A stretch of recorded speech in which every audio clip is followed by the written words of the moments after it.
Hello, this is Dave Loves Comics. And today's video is going to be called Why Marvel is Afraid of the X-Men, Mutation Power and the Limits of the MCU. Marvel keeps telling us the X-Men are coming. A cameo here, a multiverse version there, a beast in the lab, a Professor X who dies again. But after more than a decade of the MCU, the X-Men still haven't landed. And that's not an accident. Marvel isn't afraid of the X-Men because they're powerful. Marvel is afraid because the X-Men force you to tell the truth. And once you do, there's no going back. Mutants aren't heroes. Most Marvel heroes are exceptions. They're military experiments, scientific accidents, billionaire technologists, government assistants. Even when they go too far, the system responds. They're punished, contained, and corrected. Mutants don't work like that. They're born. They don't ask permission. They don't belong to institutions. They don't fit power hierarchies. Once mutants exist, power stops being manageable. It becomes demographic. In 1975, when the X-Men became dangerous, giant-sized X-Men in 1975, Chris Claremont came up on the scene. He revived a fallen comic, X-Men #1. The writer was Chris Claremont, and he was only 24 years old. Instead of playing it safe, he changed the rules. Suddenly, the X-Men weren't just American teens with powers. They were Storm from Kenya, from America, Colossus from Soviet Union, Nightcrawler from Germany, Wolverine from Canada, Banshee from Ireland. This wasn't branding, it was logic. If mutation is natural, it happens everywhere. The single decision turned the X-Men into a political system. Magneto isn't a villain, he's an argument.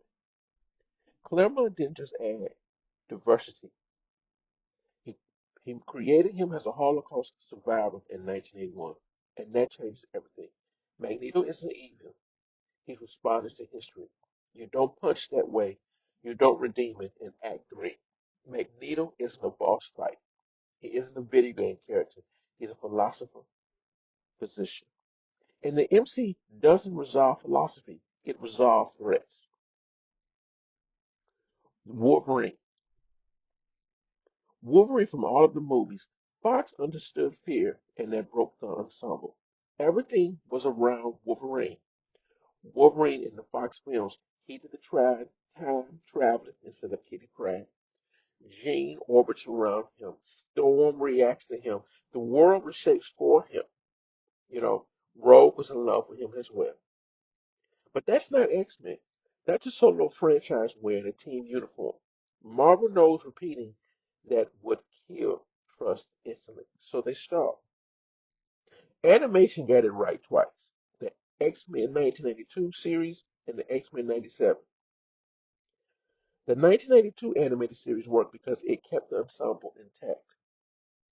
So does the X-Men 97 animated revival. And the moment it aired, people cried, woke, political, and agenda. But concentration camps were in the Days of Future Past in 1981. Mutation rotation, mutant registration was always there. This isn't new. What's new is the refusal to admit that the X-Men have always been about this. When X-Men 97 came back on air on the Disney Plus, there was a lot of feedback about it being not properly done right. But X-Men stories always collide with institutions because they're about institutions' failings. That tension never disappears, it only gets louder. The MCU cannot absorb the X-Men. A real X-Men movie will require Marvel to show persecution without simplification, heroes who aren't celebrated, power that cannot be regulated, trauma without a clean fix. And once you do that, the MCU's fantasy collapses because the question stops being who is the strongest and who and becomes who gets to exist.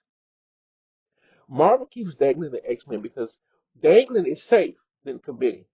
They know they only get one shot because the X-Men aren't an upgrade, they're a reckoning. Marvel isn't scared of the X-Men because they're powerful. They're scared because the X-Men force you to tell the truth. And once you do, there's no going back. David loves comics. Thanks for listening.